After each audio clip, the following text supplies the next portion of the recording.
The silver tray slipped from Emma's hands as Lord Adrian Blackwood's voice cut through the morning air like a blade. "Be my mistress for 100 days, he demanded, his dark eyes fixed on her trembling form. The fine china shattered against the marble floor of Blackwood Manor, but Emma barely heard the crash. Her heart hammered against her ribs as she stared at the man who had just spoken the most shocking words she had ever heard. What he did not know, what he could never know, was that the servant girl kneeling to gather the broken pieces was actually Emma Thornfield, daughter of his greatest enemy. The same enemy who had destroyed his family's fortune and driven his father to an early grave. Emma kept her eyes down as she swept up the shards, her mind racing.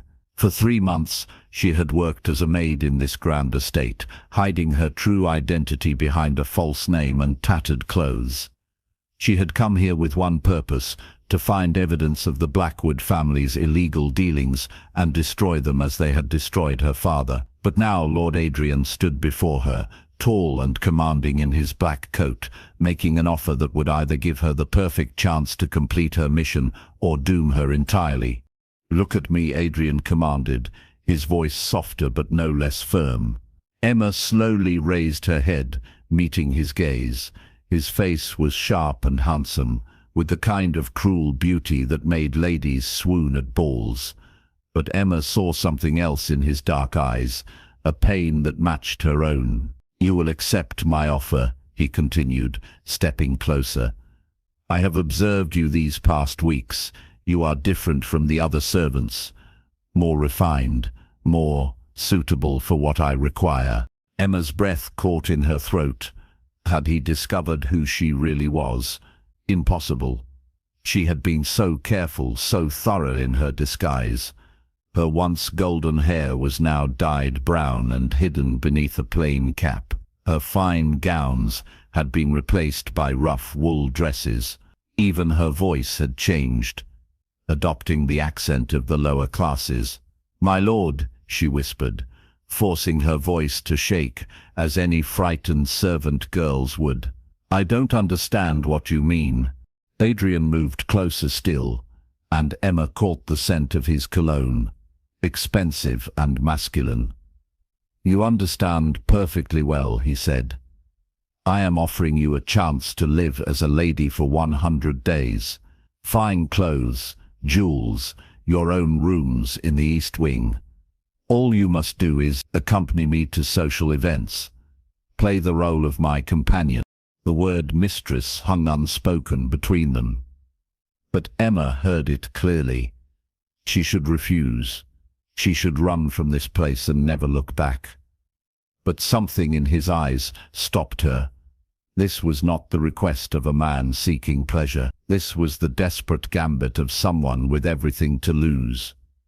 "Why?" she asked, forgetting for a moment to maintain her servant's manner. "Why me?" A smile flickered across Adrian's lips, cold and calculating. "Because, my dear girl, I need someone who can pass for a lady, but who will disappear without question when our arrangement ends. Someone with no family to ask questions, no reputation to protect." His words cut deep, though he could not know how close to the truth they struck. Emma's family was indeed gone, murdered by his family's schemes. Her reputation was already destroyed along with the Thornfield name. Emma lowered her eyes again, her mind working furiously. This was perfect. As his companion, she would have access to his private papers, his correspondence, his business dealings. She could discover the evidence she needed to prove the Blackwoods had orchestrated her father's downfall. But it was also dangerous beyond measure. To spend 100 days in close quarters with Adrian Blackwood, to pretend affection for the man she should hate most in the world, it might destroy her in ways she had not anticipated. "I need time to think," she said quietly. "You have until tonight," Adrian replied, turning toward the door. "Come to my study at midnight with your answer. But know this, if you refuse, you will be dismissed from service immediately, and I will ensure no other house in London will employ you."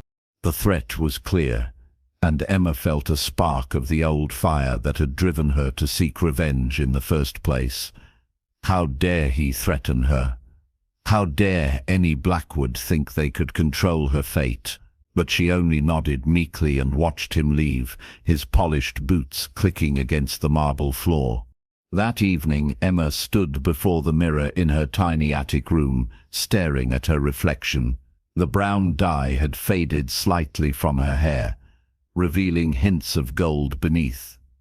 She looked thin and pale from months of hard work and poor food, but her green eyes still held their fire.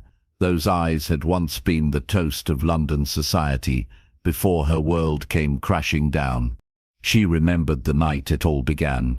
The Thornfield estate had been magnificent, rivaling even Blackwood Manor in its grandeur. Her father, Lord James Thornfield, had been a respected businessman and politician. Emma had been 18, fresh from finishing school, and engaged to marry the Duke of Westminster's younger son. Her future had been bright and certain. Then came the scandal. Forged documents suggesting her father had embezzled funds from his business partners. False witnesses testifying to his guilt. A trial that was decided before it began. Within 6 months, her father was dead. Some said by his own hand, though Emma knew better. Their estate was seized, their fortune confiscated. Emma herself had barely escaped with her life, fleeing London in the dead of night with only the clothes on her back. It had taken her 2 years to discover the truth. The Blackwood family had orchestrated it all, using their wealth and influence to destroy a business rival. They had forged the documents, bribed the witnesses, even arranged for the judge to be in their pocket. Her father had been innocent, but that had not mattered to men like Thomas Blackwood, Adrian's father. Now Thomas was dead, and his son ruled the family empire. Adrian had been away at university during her father's downfall, but that did not make him innocent. He had inherited his father's blood money and his father's methods. Emma was sure of it. She made her decision as the clock struck 11:30. She would accept Adrian's offer. She would play the role of his mistress for 100 days, and in that time she would gather the evidence she needed to destroy him. It was justice, she told herself. It was what her father would have wanted. The halls of Blackwood Manor were dark and silent as Emma made her way to Adrian's study. Her heart pounded with each step, but she kept her chin high. She was no longer just Emma the servant girl. Tonight, she reclaimed a piece of herself. Emma Thornfield, daughter of a lord, and she would not be intimidated. The study door was heavy oak, carved with the Blackwood family crest, a raven with spread wings. How fitting, Emma thought. Ravens were carrion birds, feeding on the dead. She knocked softly and heard Adrian's voice bid her enter. The room was magnificent, with floor-to-ceiling bookshelves and a massive fireplace where flames danced and cast flickering shadows on the walls. Adrian sat behind an enormous mahogany desk, still dressed in his evening clothes, though he had loosened his cravat. He looked up as she entered, and Emma saw something flicker in his dark eyes, surprise perhaps, or approval. "You came," he said simply. "Yes, my lord." Emma kept her voice steady and her hands clasped before her. "I accept your offer." Adrian leaned back in his chair, studying her face in the firelight. "Just like that? No questions about what will be expected of you?" Emma met his gaze directly. "I assume you will make your expectations clear as we proceed." Something shifted in the air between them, a tension that had not been there before. Adrian rose from behind his desk and moved to stand before the fire, his tall frame casting a long shadow across the room. "Very well, we begin tomorrow. Mrs. Henderson will move your things to the East Wing and arrange for a seamstress to visit. You will need an entirely new wardrobe." "What name shall I use?" Emma asked, proud that her voice did not waver. Your own, I think. Emma suits you. He turned to face her, and the firelight played across his handsome features. Though you will need a surname, something untraceable.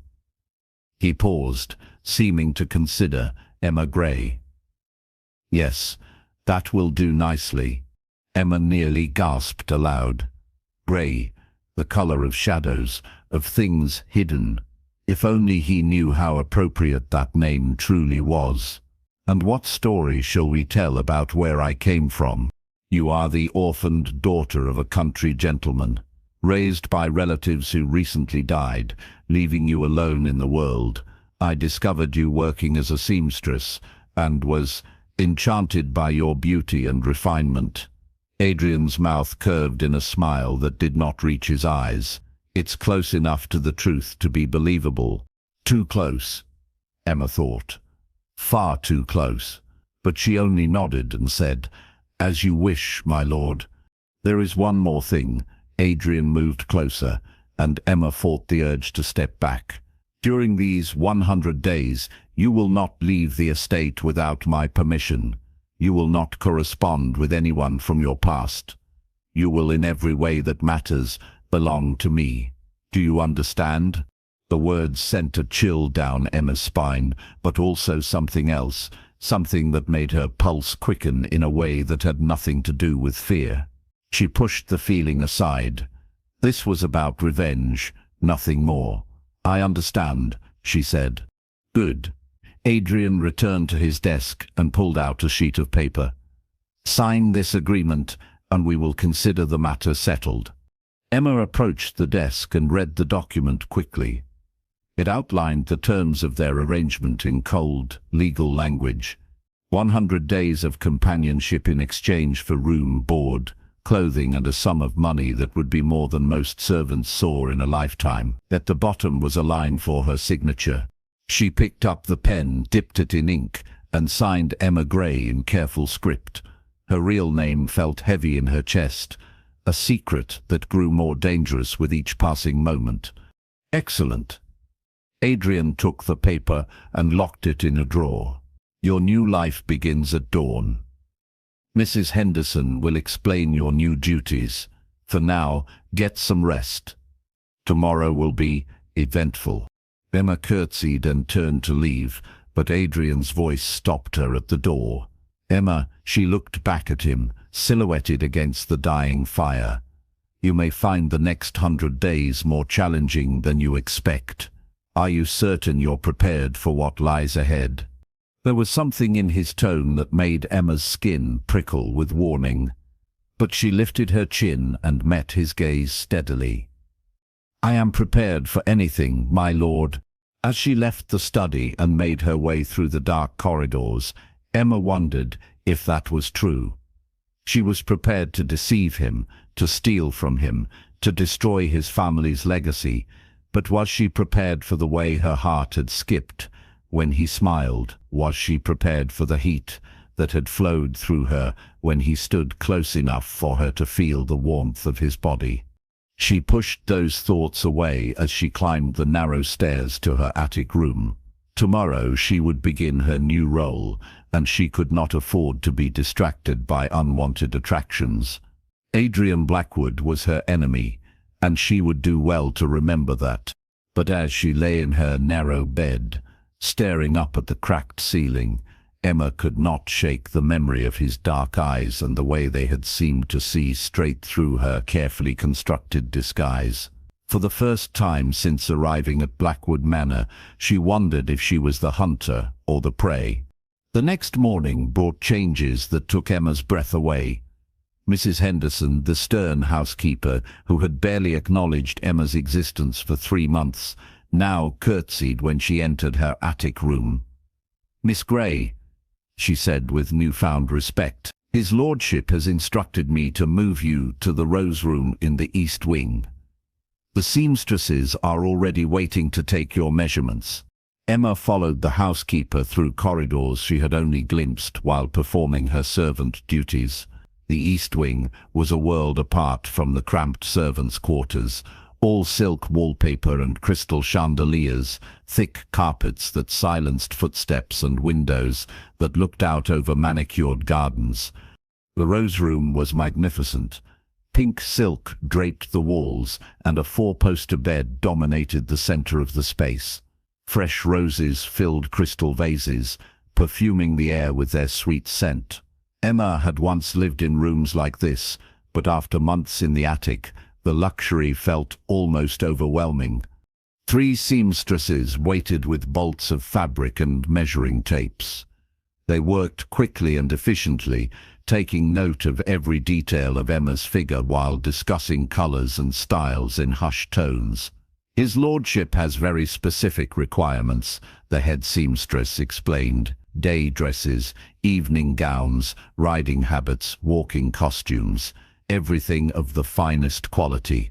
As the women worked, Emma caught sight of herself in the room's full-length mirror. Even in her rough servant's dress, she could see hints of the lady she had once been. Good posture that years of finishing school had drilled into her bones. Hands that were work-worn now, but still retained their elegant shape. Features that, while thinner than before, still held the classical beauty that had once made her the darling of London society. "We'll need to do something about your hair," one of the seamstresses murmured. "That brown dye has turned it quite brassy. Perhaps we could bleach it back to blonde." "No," the word came out sharper than Emma intended. She softened her tone and added, "I prefer it dark. It suits me better now." The truth was that her golden hair had been too distinctive, too memorable. Half the ton would recognize those particular waves if she showed them in public. Brown was safer, even if it did nothing for her complexion. When the seamstresses finally departed, Emma found herself alone in her magnificent new prison. Because that was what it was, she reminded herself. A beautiful cage designed to keep her close, while Adrian played whatever game he had in mind. She moved to the window and looked out over the gardens, watching groundskeepers tend to the elaborate topiaries and flower beds. Somewhere in this house were the papers she needed. Correspondence with business partners, financial records, anything that might prove the Blackwood family's guilt in her father's destruction. A soft knock at the door interrupted her thoughts. "Come in," she called, turning to see a young maid enter with a tea service. "Begging your pardon, Miss Grey," the girl said with a curtsy. "His lordship requests your presence in the morning room at your convenience." Emma's stomach tightened. It was beginning. Whatever role Adrian expected her to play, she would have to start performing it now. She smoothed her rough skirts and followed the maid through the house, acutely aware of how out of place she looked in these elegant surroundings. The morning room was bright and cheerful, with yellow silk walls and comfortable chairs arranged around a small table. Adrian stood by the windows, dressed impeccably in a dark blue coat and buff-colored breeches. He turned as she entered, and Emma was struck again by his harsh beauty, the sharp cheekbones, the dark hair that always seemed slightly disheveled despite his valet's best efforts, the eyes that seemed to see everything. "Emma," he said, and the way he spoke her name made something flutter in her chest. "Please sit. We have much to discuss." Emma took the offered chair, careful to keep her spine straight and her hands folded in her lap. The lessons of her childhood died hard, even after months of playing a servant. "You wished to see me, my lord?" "Adrian," he corrected, taking the chair across from her. "If you are to play the role of my companion, you must use my given name, at least when we are alone." The intimacy of it made Emma's cheeks warm, but she nodded. "Very well, Adrian." He smiled, and for a moment the harsh lines of his face softened. "Better. Now, about your education. I need to know what accomplishments you possess. Can you dance, play the pianoforte, speak French?" Emma's heart raced. These were dangerous questions. The wrong answer might reveal too much about her true background. "I My aunt ensured I received a basic education, she said carefully. I can manage simple dances and play a little piano. My French is adequate. It was a lie. Emma had been trained by the finest masters in London. She could speak 3 languages fluently, played piano and harp like an angel, and had been considered one of the finest dancers of her debut year. But such accomplishments would raise questions about her supposed humble background.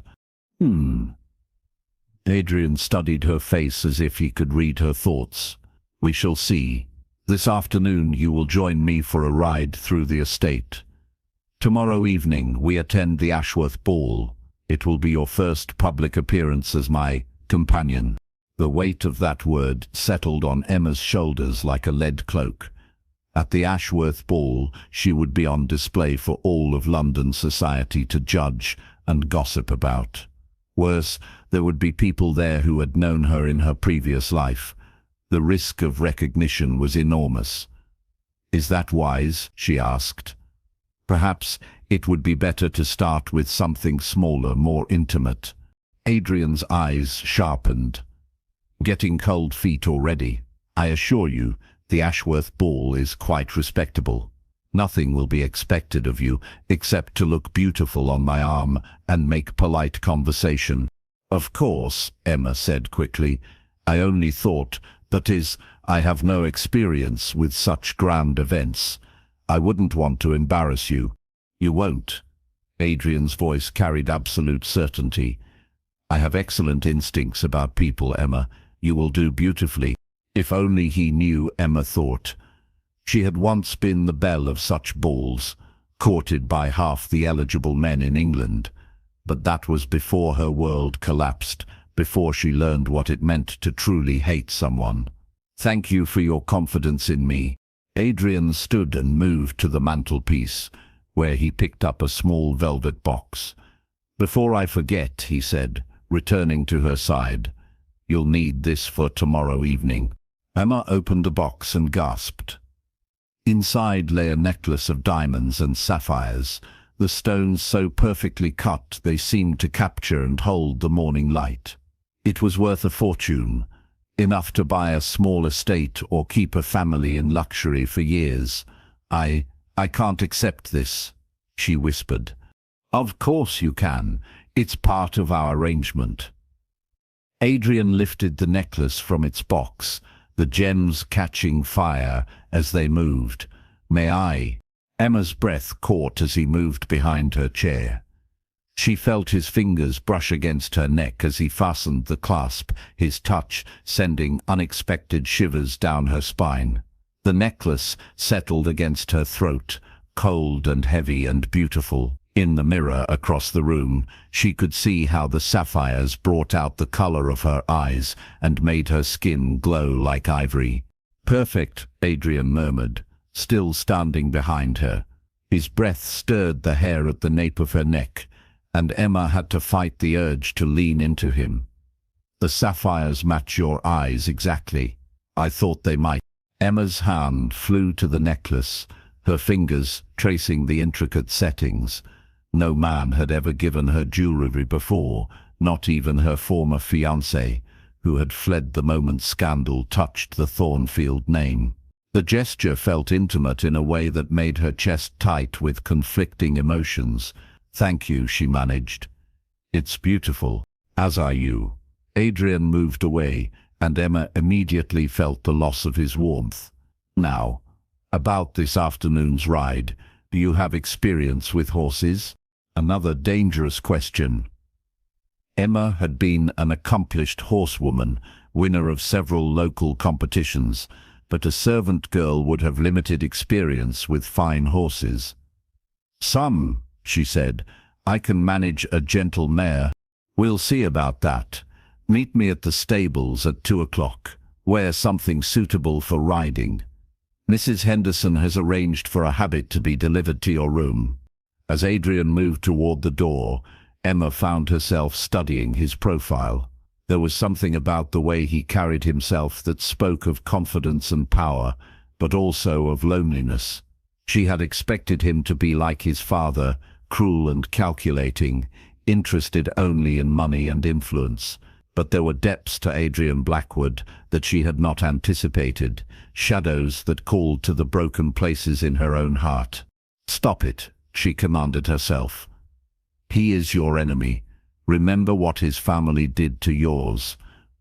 Remember why you're here." But as Adrian paused at the door and looked back at her, Emma felt something crack in the wall she had built around her heart.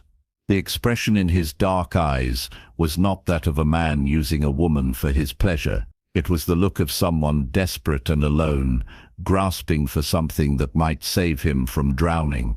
"Emma," he said softly, "I want you to know, this arrangement may seem cold and calculating to you, but I would never hurt you. You have my word on that." And then he was gone, leaving Emma alone with her racing thoughts and the weight of diamonds around her throat. She touched the necklace again, remembering the warmth of his fingers against her skin. This was not going according to plan.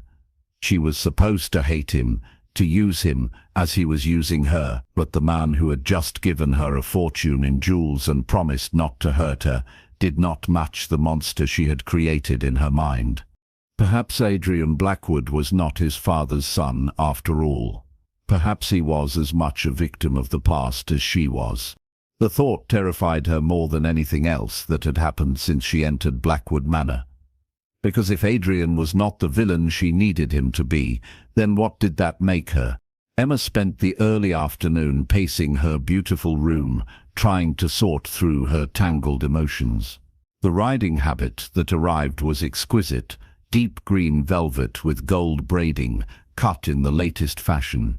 As she changed into it, Emma caught sight of herself in the mirror and gasped.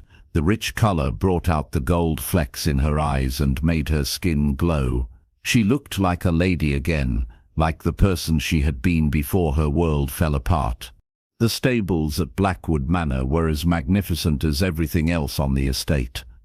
Thoroughbreds worth thousands of pounds occupied spacious stalls, tended by grooms who clearly took pride in their work. Adrian was waiting for her, already mounted on a magnificent black stallion that danced with barely contained energy. "Ah, there you are," he said, his eyes appreciating her appearance in the riding habit. "I've selected Moonbeam for you. She's gentle but spirited. I thought she might suit your personality." Emma approached the mare cautiously, aware that Adrian was watching her every move.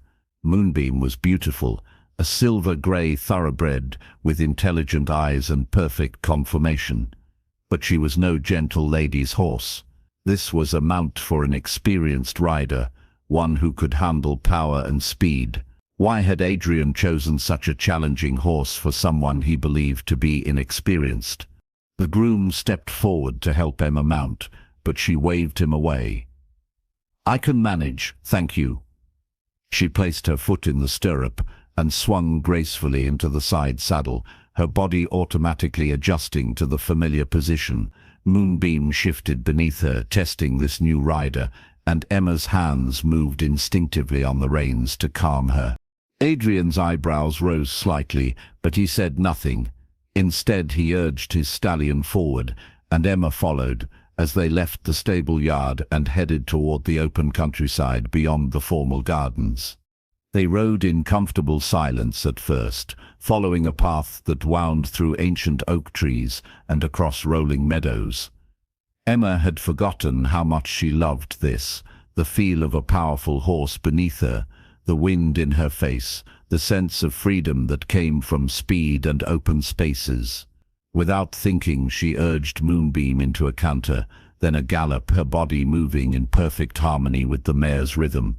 It was only when she heard Adrian's shout behind her that she realized her mistake.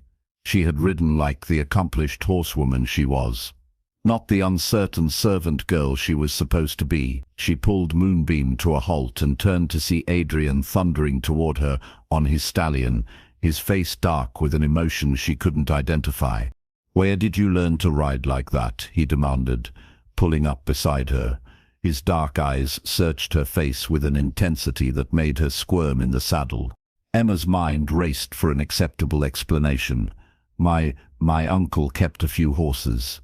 He taught me when I was young. Your uncle must have been quite the horseman to teach you such a seat.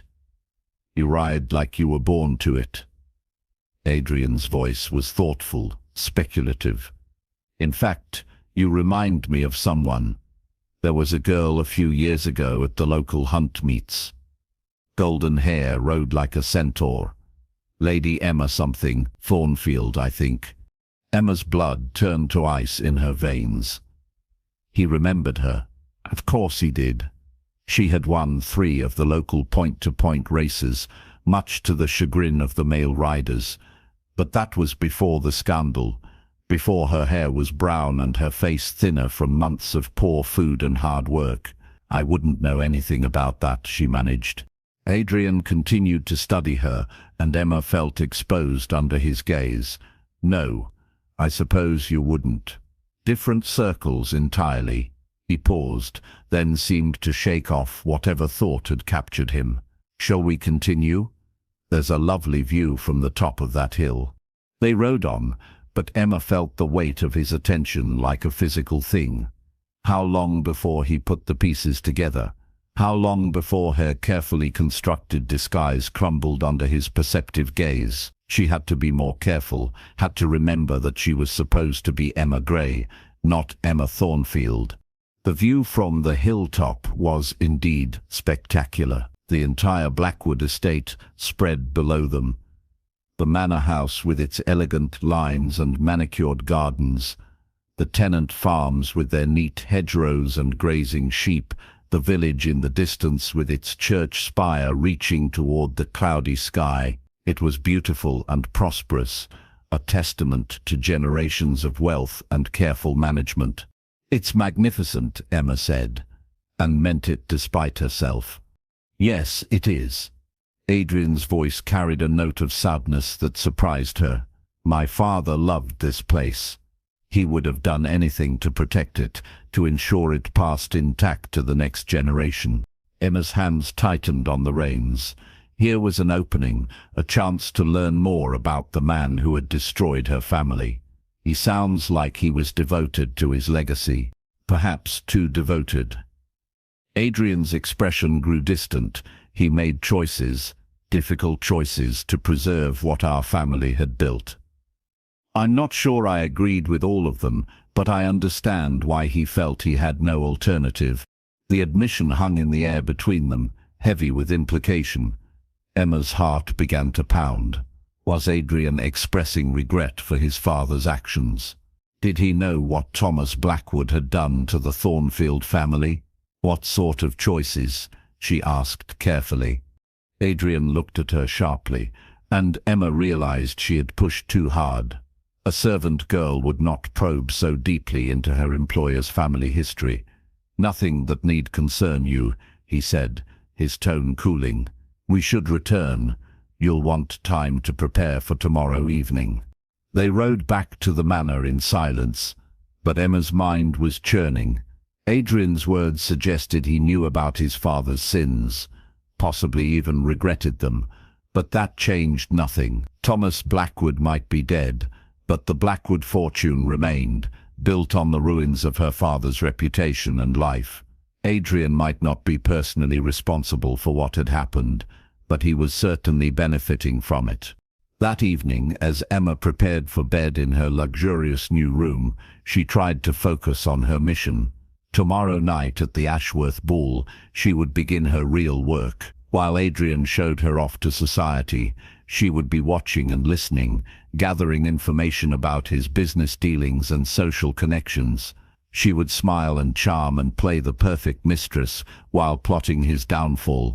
But as she lay in the silk sheets, the diamond and sapphire necklace carefully tucked away in its velvet box, Emma found her thoughts returning to the moment when Adrian had fastened it around her throat. The gentleness of his touch, the warmth of his breath against her skin, the way her heart had skipped when he called her beautiful. This was dangerous territory.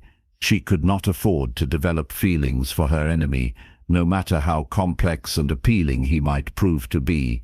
Her father's memory deserved better than that betrayal. But as sleep finally claimed her, Emma's dreams were filled with dark eyes and gentle hands, with the sound of her name spoken in a voice that made her heart race with something that was definitely not hatred. The next day passed in a whirlwind of preparation. Emma's new gowns arrived from the seamstresses, each one more beautiful than the last. The ball gown was a masterpiece of ivory silk and silver embroidery, cut low enough to showcase the diamond necklace, but modest enough to be appropriate for an unmarried woman. When Emma put it on, she looked every inch the lady she had been born to be. Mrs. Henderson arrived to help with her hair, pulling the brown waves into an elegant style that would have been fashionable in any drawing room in London. "You look lovely, miss," the housekeeper said with genuine warmth. "His lordship will be so proud to have you on his arm." Emma stared at her reflection, hardly recognizing the woman in the mirror. For 3 months, she had been invisible, just another servant going about her duties. Now she was transformed into someone worthy of attention, someone who would draw eyes wherever she went. The thought was both thrilling and terrifying. Adrian was waiting for her at the bottom of the main staircase, resplendent in black evening dress. When he saw her descending toward him, his expression shifted to something that made Emma's breath catch. Not just appreciation for her beauty, but something deeper, a hunger that had nothing to do with mere physical attraction. "You are exquisite," he said, when she reached the bottom step. He offered his arm with old-fashioned courtliness. "Shall we?" The carriage ride to Ashworth House was conducted largely in silence. Emma spent the time trying to calm her nerves and prepare for what lay ahead. The Ashworths moved in the highest circles of London society. Their ballroom would be filled with the very people who had turned their backs on the Thornfield family when scandal struck. Would any of them recognize her? And if they did, what would happen then? "You're nervous," Adrian observed as their carriage joined the line of vehicles waiting to discharge their passengers. "A little," Emma admitted. There was no point in denying what must be obvious. "Don't be. You belong in that ballroom as much as anyone else." His hand covered hers, warm and reassuring. "Just remember, you are Emma Grey, and you are under my protection. No one would dare say anything inappropriate to you." His confidence was oddly comforting, but Emma knew the truth he didn't. She was living a lie that could explode at any moment, destroying both of them in the process. Ashworth House blazed with light, every window glowing as carriages disgorged their elegantly dressed passengers. Emma took Adrian's arm and let him lead her up the grand staircase to the ballroom, her heart hammering with each step. Music drifted from the open doors, along with the sound of laughter and conversation. The ballroom was magnificent, all crystal chandeliers and gilded mirrors, with banks of hothouse flowers perfuming the air. Couples moved across the polished floor in perfect time to the orchestra's waltz, their bright silks and dark evening clothes creating a kaleidoscope of color. Emma had danced in this very room before, but now she saw it through different eyes, the eyes of someone who no longer belonged. Lord Blackwood. Their hostess, Lady Ashworth, approached with a bright smile. "How wonderful to see you. And this must be your mysterious companion we've all been hearing about." Emma felt the weight of curious stares as Adrian made the introduction. "Lady Ashworth, may I present Miss Emma Grey?" "Emma, our gracious hostess, Lady Ashworth." Emma curtsied perfectly, years of training guiding her movements. "My lady, thank you so much for including me in your invitation." "Of course, my dear. Any friend of Lord Blackwood's is welcome here." Lady Ashworth's eyes assessed Emma from head to toe, taking in every detail of her appearance. "What a lovely gown. And those sapphires are absolutely stunning." "You're too kind," Emma murmured, one hand moving instinctively to the necklace at her throat. As Lady Ashworth moved away to greet other guests, Emma became aware of the whispered conversations taking place around them. Fans fluttered as ladies leaned close to exchange gossip, and gentlemen studied her with varying degrees of interest and speculation. She was the novelty of the evening, the mysterious woman who had captured the attention of one of London's most eligible bachelors. "Ignore them," Adrian said quietly, his hand warm at the small of her back. "They'll find something else to gossip about by next week." Emma nodded, but she was already scanning the crowd for familiar faces. There, Lady Pemberton, who had been one of her mother's closest friends, and near the refreshment table, Lord Hartwell, who had once partnered her in a cotillion. Her heart raced as she recognized more and more faces from her past life. How had she thought she could get away with this deception? "Emma, are you quite all right?" Adrian's voice was concerned. "Yes, It's just rather overwhelming," she managed. "Would you like some air? We could step onto the terrace." Emma nodded gratefully, and Adrian led her through the crowd toward the open doors that led to the garden. But before they could reach them, a familiar voice made Emma's blood freeze in her veins. "Good God, is that—" No, it couldn't be. Emma turned slowly to see Lord Pemberton approaching, his face a mask of confusion and dawning recognition. He had been a frequent guest at Thornfield Manor, had known Emma since she was a child. If anyone would see through her disguise, it would be him. "Pemberton," Adrian said with polite coolness. "Good to see you." "Blackwood." Lord Pemberton's eyes were fixed on Emma's face, studying her features with an intensity that made her want to flee. "I say, would you mind introducing me to your charming companion? She looks remarkably familiar." Emma's mouth went dry. This was it, the moment her carefully constructed world would come crashing down. But before Adrian could speak, she found her voice. "I'm Emma Grey, my lord. Perhaps you knew my late uncle, Mr. Grey of Derbyshire. People often say I resemble his side of the family." It was a desperate gambit, but Lord Pemberton seemed to accept it. His brow cleared, and he smiled. "Ah, that must be it. You have a look of the Greys about you." "My condolences on your loss, my dear." "Thank you," Emma whispered, hardly believing she had escaped detection. As Lord Pemberton moved away, Adrian's hand tightened on her arm. "Well done," he murmured in her ear. "Quick thinking." But Emma barely heard him. Her attention had been caught by a couple standing near the orchestra, a tall man with prematurely silver hair and a beautiful blonde woman in blue silk.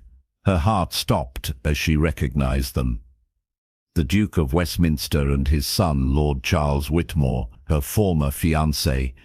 Charles looked exactly as he had 3 years ago, handsome in a weak sort of way, with pale blue eyes and a mouth that had never learned to be cool. He had been kind to her during their brief engagement, in his passive way, but when scandal touched her family, he had broken their engagement with a polite letter and fled to the continent. Emma had not seen him since. Now he was back, and he was looking directly at her. Emma's breath came in short gasps as Charles began moving toward her, his expression puzzled but determined. She had to get away, had to escape before he could speak to her. But Adrian's hand was on her arm, and there were people all around them. She was trapped. "Emma!" Charles's voice was exactly as she remembered, cultured, refined, maddeningly weak. "Emma Thornfield. My God, it really is you." The words fell into the ballroom like stones into still water, creating ripples of shocked silence that spread outward from where they stood. Conversation ceased. Heads turned, every eye in the room fixed on Emma with varying degrees of recognition, surprise, and malicious delight. Emma felt Adrian go rigid beside her, his hand falling away from her arm as if she had burned him. When she looked up at his face, she saw confusion giving way to cold fury as the pieces clicked into place. Emma Gray, the mysterious servant girl, was actually Emma Thornfield, daughter of his father's greatest enemy, the man Thomas Blackwood had destroyed. "I see," Adrian said, his voice like ice. "How very illuminating." Charles seemed oblivious to the drama he had unleashed. "My dear Emma, we all thought you were dead. You simply vanished after the unpleasantness with your father. Where on earth have you been?" Emma found her voice at last, though it came out as barely more than a whisper. I can explain." "Oh, I'm quite sure you can." Adrian's tone could have frozen hell itself. "But perhaps we should continue this conversation somewhere more private. Charles, if you'll excuse us." He took Emma's arm in a grip that was just short of painful and began steering her toward the terrace doors. Emma went without resistance, aware of the hundreds of eyes following their progress and the buzz of excited whispers that rose in their wake. By tomorrow morning, all of London would be talking about the scandalous reappearance of Emma Thornfield and her shocking association with Lord Adrian Blackwood. The terrace was blessedly empty, lit only by torches that cast dancing shadows on the stone balustrade. Adrian released her arm and moved away, putting distance between them as if he could not bear to be close to her. When he turned to face her, his expression was that of a stranger, cold, remote, and utterly unforgiving. "Emma Thornfield," he said, and her real name sounded like a curse on his lips. "Daughter of the man who tried to destroy my family. How very poetic." "Adrian, please let me explain." "Explain?" he laughed, but there was no humor in it. "What is there to explain? You wormed your way into my household under false pretenses. You accepted my protection, my gifts, my—" He stopped, his jaw clenching. "Tell me, was this always the plan? Seduce the son to complete what your father started?" The accusation hit Emma like a physical blow. "No, it wasn't like that. I never meant for any of this to happen." "Then what did you mean? What was your goal in this elaborate charade?" Adrian's eyes were like chips of black ice. "Did you really think you could play the innocent servant girl while plotting against me? Did you think I was such a fool?" Emma's temper finally snapped. All the grief and rage she had carried for 3 years came boiling to the surface. "Your father destroyed my family. He forged documents, bribed witnesses, bought judges, all to eliminate a business rival. My father died because of Thomas Blackwood's greed and ambition. So yes, I came to your house seeking justice. I came seeking the truth that would clear my father's name and reveal your family for what you really are." "What we really are?" Adrian stepped closer, his face twisted with fury. "Shall I tell you what your precious father really was? He was an embezzler and a fraud who stole from his own business partners. My father simply exposed the truth." "That's a lie." Emma's voice cracked with emotion. "My father was innocent. The documents were forged. The witnesses paid. I have proof. You have nothing but the desperate fantasies of a ruined family." Adrian's voice was cruel now, cutting. "Your father was guilty, and he killed himself rather than face the consequences of his crimes. That is the truth. You refuse to accept." Emma felt tears streaming down her cheeks, but she made no move to wipe them away. "I know what I know, and I know that your family profited from my father's destruction. You bought our lands for a fraction of their worth. You absorbed his business interests. You built your current fortune on the grave of mine. We bought assets that were being sold to pay his debts. That is not the same thing as causing his downfall." But something flickered in Adrian's eyes, doubt perhaps, or guilt. "Isn't it?" Emma moved closer, her voice dropping to a whisper. "Tell me, Adrian, look me in the eye and tell me you believe your father was innocent in all of this. Tell me you've never wondered if the great Thomas Blackwood was capable of destroying a rival through lies and manipulation. Adrian's face went white, and Emma knew she had struck home. He did have doubts. Somewhere deep inside, he suspected his father might have been guilty of exactly what she accused him of. But he was too proud to admit it, too invested in his family's reputation to acknowledge the possibility. "It doesn't matter what I believe," he said finally. "What matters is that you lied to me. You came into my house under false pretenses and made me into a fool. You accepted my protection and my affection while planning God knows what revenge against me. I never wanted your affection." The words came out harsh and bitter, and Emma saw Adrian flinch as if she had struck him. "I wanted justice. I wanted the truth. I wanted my father's name cleared and your family's crimes exposed. And now, have you accomplished your noble mission?" Adrian's voice was soft and deadly. "Have you found the evidence you were looking for?" Emma lifted her chin defiantly. "Not yet, but I will." "No." Adrian moved closer, and Emma could see the fury burning in his dark eyes. "You will not. Tomorrow morning you will leave Blackwood Manor and never return. Our agreement is at an end. You can't just dismiss me. We have a contract.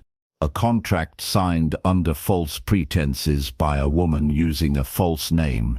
I doubt it would hold up in any court." Adrian's smile was cold and sharp as a blade. "Congratulations, Lady Emma. You have succeeded in destroying yourself for the second time. By tomorrow evening, all of London will know that the disgraced daughter of James Thornfield was masquerading as my mistress. Your reputation, such as it is, will be in ruins. No decent household will employ you. No respectable person will acknowledge you. You will be completely and utterly ruined." The truth of his words hit Emma like a physical blow. She had been so focused on her mission of revenge that she had not considered the consequences of discovery. Now she would be a scandal that would follow her for the rest of her life. She would be lucky to find work as a scullery maid in the meanest tavern. But she would not give Adrian the satisfaction of seeing her break. She straightened her shoulders and met his gaze steadily. "Then I suppose we're both ruined, aren't we? Because your reputation will suffer just as much as mine. The Ton will never let you forget that you were deceived by the daughter of your enemy." Adrian's jaw tightened, but he said nothing. They stood there on the terrace, two proud people who had wounded each other beyond healing, while the sounds of the ball continued behind them. Finally, Emma turned to go. "I'll collect my things tonight and be gone by morning." "Emma." Adrian's voice stopped her at the terrace doors. When she looked back, his expression was unreadable in the flickering torchlight. "The necklace, I'll want it back."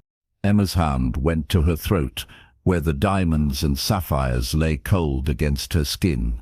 For a moment, they had felt like a gift, a token of something that might have been beautiful. Now they were just another reminder of how thoroughly she had been deceived, and how thoroughly she had deceived in return. She reached behind her neck and unfastened the clasp, then held the necklace out to him. Adrian took it without touching her fingers, and Emma felt the loss of its weight like a physical blow. "Goodbye, Adrian," she said quietly. "Goodbye, Lady Emma." Emma walked back through the ballroom with her head held high, ignoring the stares and whispers that followed her. She found the Blackwood carriage and instructed the driver to take her back to the manor. The ride passed in a blur of tears and regrets, and by the time she reached her room, Emma felt empty and defeated. She packed her few belongings in the small valise she had brought to Blackwood Manor 3 months ago. The beautiful gowns Adrian had bought her remained hanging in the wardrobe. She had no right to them now. She was once again Emma Thornfield, the disgraced daughter of a dead man, with nowhere to go and no one to turn to. But as she folded her old servant's dress, Emma's fingers found something unexpected in the pocket, a key she had forgotten she possessed. It was the key to her father's old study in London, the one room in Thornfield House that had been sealed after his death. The key to the place where her father might have hidden evidence of his innocence. Emma stared at the small piece of metal, hope flickering in her chest like a candle flame. She had been so focused on finding evidence at Blackwood Manor that she had forgotten about her father's papers. If proof of the Blackwood family's guilt existed anywhere, it would be there. She still had no money, no home, no reputation. But she had one thing left: the truth. And she would find it, no matter what it cost her. As dawn broke over the Blackwood estate, Emma slipped out of the manor house and began walking toward London. She did not look back. The journey to London took Emma 2 days on foot, sleeping rough and begging food from sympathetic tavern keepers. By the time she reached the city, she was exhausted, dirty, and half-starved. But she pressed on, driven by a desperate need to vindicate her father's memory and her own actions. Thornfield House stood like a ghost in Mayfair, its windows boarded up and its gardens overgrown. The sight of her childhood home in such decay nearly broke Emma's resolve, but she forced herself to climb the steps to the servants' entrance. The key turned easily in the lock. No one had bothered to change it after her father's death. The house was shrouded in dust sheets and thick with the smell of abandonment. Emma made her way through familiar corridors, memories of happier times threatening to overwhelm her. Here was the morning room where she had taken breakfast with her parents. There was the music room where she had practiced piano for hours. Every step was a journey into a past that seemed like another lifetime. Her father's study was on the first floor, overlooking the garden. Emma's hands shook as she unlocked the door and stepped inside. The room was exactly as James Thornfield had left it. Books lining the walls, papers scattered across the massive desk, a cold fireplace filled with ash. Even after 3 years, she could still smell his cologne and pipe tobacco. Emma lit a candle and began her search systematically, going through every drawer, every file, every hiding place she could think of. Hours passed as she sorted through business correspondence, household accounts, and legal documents, but she found nothing that would prove her father's innocence or implicate the Blackwood family in his downfall. Despair began to creep over her as the candle burned lower. Perhaps Adrian had been right. Perhaps her father really had been guilty, and she had been living in a fantasy of his innocence for 3 years. Perhaps her quest for revenge had been built on nothing more than the wishful thinking of a grieving daughter. But as she prepared to give up, Emma's eye fell on something she had missed, a loose floorboard beneath her father's desk. Her heart began to race as she pried it up and found a metal strongbox hidden beneath. Inside were documents that made her hands shake as she read them, correspondence between Thomas Blackwood and a man named William Hartwell, discussing plans to eliminate competition and acquire assets at favorable prices. Bank records showing payments to witnesses who had testified against her father. Most damning of all, drafts of the forged documents that had been used to frame James Thornfield, with notes in Thomas Blackwood's own handwriting. Emma stared at the papers, tears of vindication and rage streaming down her face. Her father had been innocent.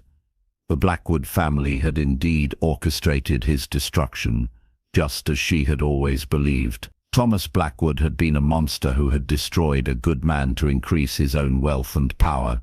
But what could she do with this evidence now? She was ruined, discredited, with no standing in society. Who would believe the word of a disgraced woman against one of England's most powerful families?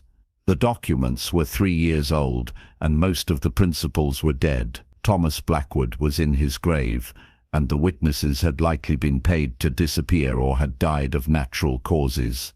As Emma sat in her father's chair, holding proof of his innocence, she realized the terrible irony of her situation. She had finally found what she had been searching for, but it was too late to save either her father's reputation or her own. A sound from downstairs made her freeze, footsteps in the front hall, moving with purpose toward the study. Emma quickly stuffed the documents into her bodice and blew out the candle, praying that whoever had entered the house had not seen the light. But the footsteps continued up the stairs, accompanied by the glow of a lamp. The study door opened, and Emma found herself face to face with Adrian Blackwood. He looked terrible, unshaven, his clothes rumpled as if he had slept in them, his dark eyes haunted with an emotion she could not identify. In his hand he carried a lamp that cast dancing shadows on the walls, and his gaze found her immediately, despite the darkness. "I thought I might find you here," he said quietly. Emma's heart hammered against her ribs, but she kept her voice steady. "How did you know?" "Because I would have done the same thing in your position." Adrian stepped into the room and closed the door behind him. "Because despite everything that has happened between us, I think I know you well enough to predict your actions." "Then you know why I'm here." "Yes." Adrian set down the lamp and moved closer, his eyes never leaving her face. "You're looking for evidence to clear your father's name. Did you find what you were searching for?" Emma's hand moved instinctively to her bodice, where the damning documents rested against her heart. "Why do you care?" "Because I've spent the last 2 days going through my father's papers." Adrian's voice was heavy with pain and something that might have been shame. "Because I found things that disturbed me.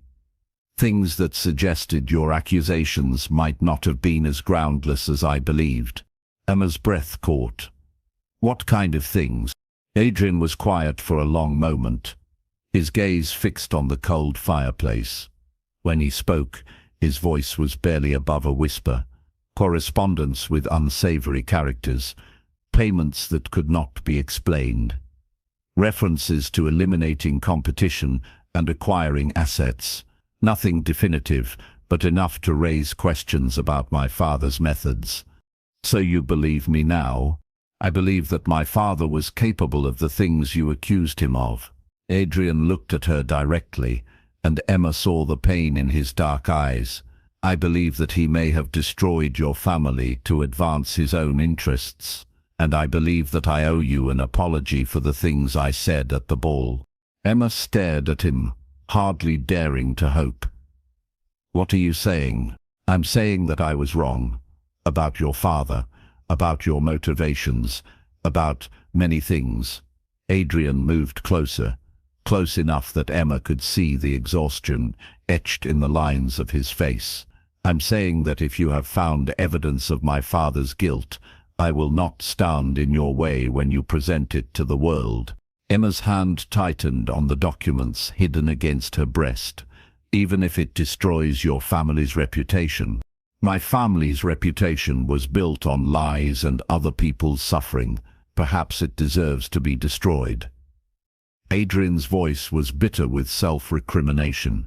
"I cannot undo what my father did, but I can ensure that the truth finally comes to light." Emma felt tears prick her eyes. This was what she had dreamed of for 3 years. Adrian Blackwood acknowledging his family's guilt and offering to help her seek justice. But now that the moment had arrived, she found it brought her no satisfaction.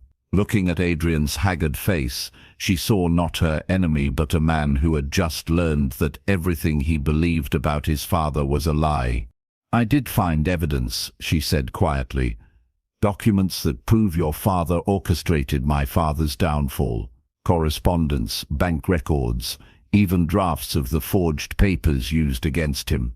Adrian closed his eyes as if the words caused him physical pain. "I see, but I don't know what to do with them. I'm ruined, discredited. Who would believe me now?" "I would." Adrian opened his eyes and looked at her with an intensity that made her breath catch. "I would believe you, and I would stand beside you when you present your evidence. My testimony might carry enough weight to ensure people take your accusations seriously." Emma stared at him in amazement. "You would do that? You would testify against your own father's memory?" "I would testify for the truth. And for you."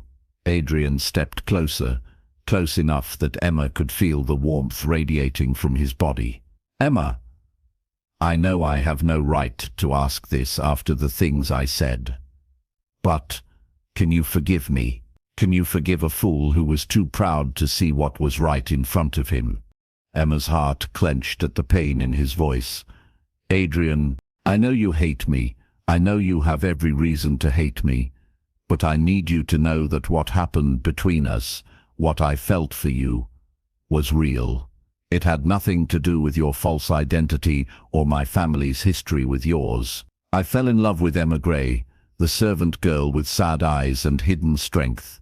But I think I love Emma Thornfield even more, because she is brave enough to seek justice for her father and strong enough to survive what my family did to hers." Emma's world tilted on its axis. He loved her.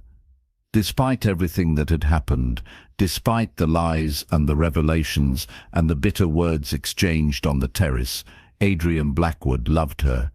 And God help her, she loved him too. "I don't hate you," she whispered. "I tried to, but I couldn't. Even when I discovered who you were, even when I was planning to use you for revenge, I couldn't hate you.